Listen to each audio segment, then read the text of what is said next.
Saludos, bienvenidos. Esta ya es la última sesión, la última grabación de nuestro curso de arquitectura antigua y medieval. Ya hicimos un recorrido por la prehistoria, la historia, los menhires, los cromlech, pasamos a las grandes civilizaciones y haciendo un especial énfasis en Grecia y Roma. También hemos atestiguado la caída del Imperio Romano, su división en el Imperio Bizantino o el Imperio Romano de Oriente, que es el que de alguna manera continúa la arquitectura, y atestiguamos también la etapa de la Edad Media, que viene siendo lo más parecido a una distopía que podemos ver. Ustedes se acordarán de películas que se hablan sobre distopías, como por ejemplo, o series como la de The Last of Us, o tantas series que hablan después de una catástrofe, después de un problema que se acaba la civilización y el ser humano tiene que empezar desde cero.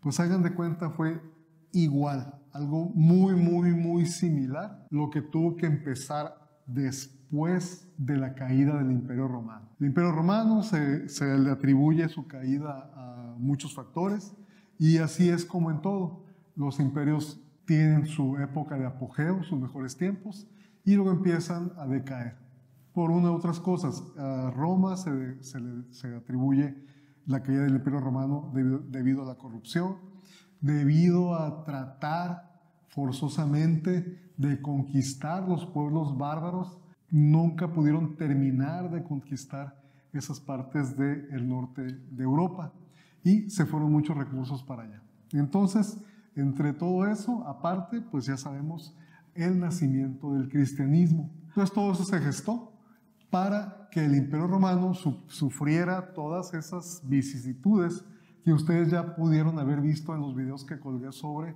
el Imperio Romano, la Edad Media, la Alta Edad Media, la Baja Edad Media, todos están ahí en la plataforma. Entonces entramos ahora sí a esa etapa de distopía. Mientras el Imperio Romano de Oriente se asienta en Estambul, lo que ahora conocemos como el país de Turquía. En primer lugar se llamó Constantinopla, ahora es Estambul, y ahí empieza la arquitectura a tener su propio camino. Y por en cambio, en Europa, el imperio empieza a decaer al grado de que la gente, pues, su mayor parte no sabía leer, no hubo esa transmisión de conocimiento, por lo cual las personas que vivieron en esa etapa, lo único que podían hacer era recrear lo que habían visto de los edificios originales romanos. Por ejemplo, de la antigua Roma, de la ciudad de Roma, nos quedan puros vestigios, porque las personas de Roma, inclusive los mismos papas, mandaron extraer todo el mármol y gran parte del mármol, gran parte del material, lo mandaron a extraer para hacerse sus propios palacios, inclusive para construir sus cimentaciones. Entonces, en ese estado de las cosas estaba viviendo Europa en aquel tiempo. No había comunicación, no había gran materia prima, no había especias, no había nada de lo que conocemos ahora, ¿no? Entonces, hasta ese punto es tan diferente la vida que tenemos ahora. Ya después esto va a cambiar, pero esto lo vamos a ver ya al último. Tuvieron que pasar más de 600 años para que la misma Edad Media, la misma Iglesia Católica, que la Iglesia Católica era la autoridad por encima de los reyes, que gestionaba cada aspecto de la vida de la Europa de aquella época. Entonces, también a la Iglesia Católica se le atribuyen cosas graves o cosas negativas, como la Inquisición, como las persecuciones religiosas, etc. Pero lo que a veces no queremos ver es que en la Edad Media nace la universidad. La universidad fue inventada por la Iglesia Católica y hubo universidades en toda la cuenca del Mediterráneo, incluyendo el norte de África. De hecho, en el norte de África se dice que está la universidad más antigua del mundo. Entonces ahí, en esa universidad católica, se hizo sobre 4 vertientes de artes liberales, que serían medicina, leyes, artes y matemáticas. Y sobre esos estudios matemáticos empieza un desarrollo bien interesante, que es la arquitectura gótica.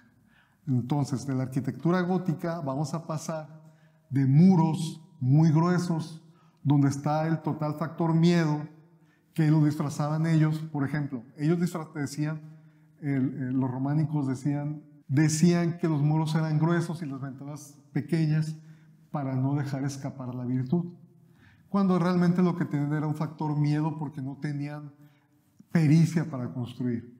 Eso cambió a finales de la Edad Media, 300 años antes, cuando debido a las universidades y debido al estudio, cambia radicalmente toda la concepción de la arquitectura. Entonces pasamos de tener muros muy gruesos y ventanas bien pequeñas a tener grandes vitrales y columnas.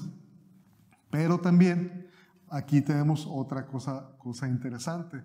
Se empiezan ya los matemáticos a hacer bajadas de cargas, y por eso vamos a ver en las construcciones como Notre Dame, que tienen contrafuertes bien desarrollados, que eran necesarios para sostener el peso de las columnas.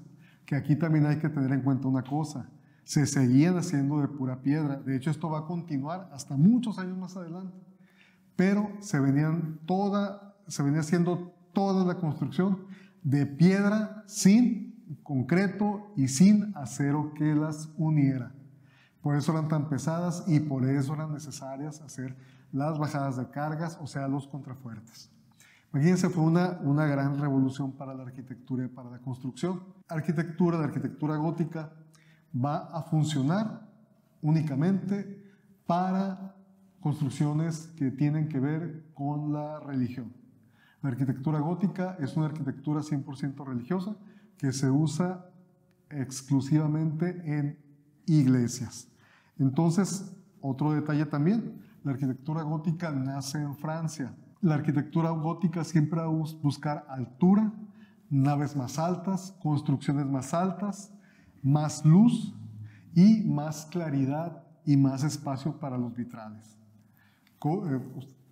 Todo lo contrario a lo que fue en su principio la arquitectura románica. Sin embargo, la arquitectura gótica es una evolución del románico.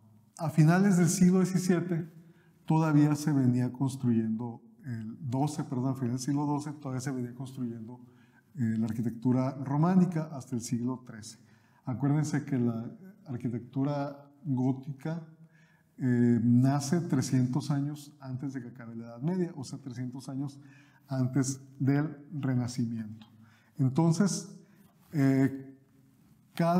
durante 150 años, cada generación de arquitectos y de mecenas se brincaron todas las barreras y límites para imaginar y soñar. Claro que la única barrera que tenían era el peso de las piedras, ¿no? Y que no había otro material, desafortunadamente, no había otro material.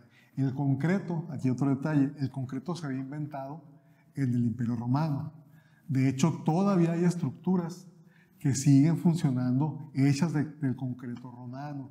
El problema es que ese conocimiento se perdió y de hecho no se ha vuelto a recuperar, ¿eh? Todavía no se sabe cómo estaba hecho el concreto romano.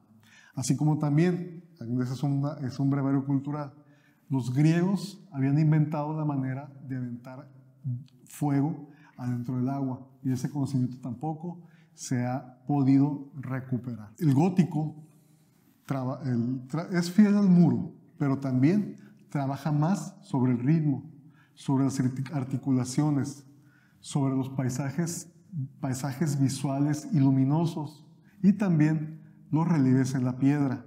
La arquitectura gótica tiende a la desaparición del muro. Esta misma arquitectura va a reflejar un profundo cambio en la sociedad, desde que precisamente está provocada por esa sociedad con mayor conocimiento. Eso sí, las personas que querían tener acceso al conocimiento, primero tenían que estar dentro de la Iglesia Católica.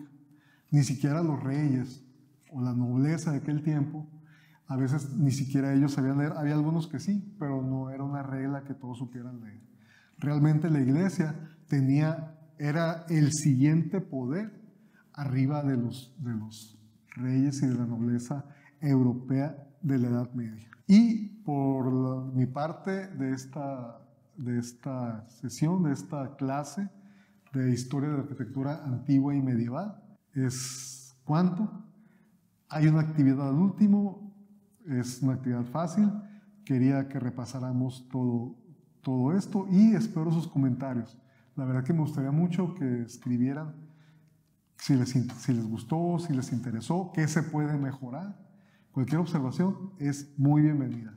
No se preocupen, puedo subir y luego me mandan sus comentarios, que no van a influir para nada. Es decir, bueno, muchas gracias y es cuanto.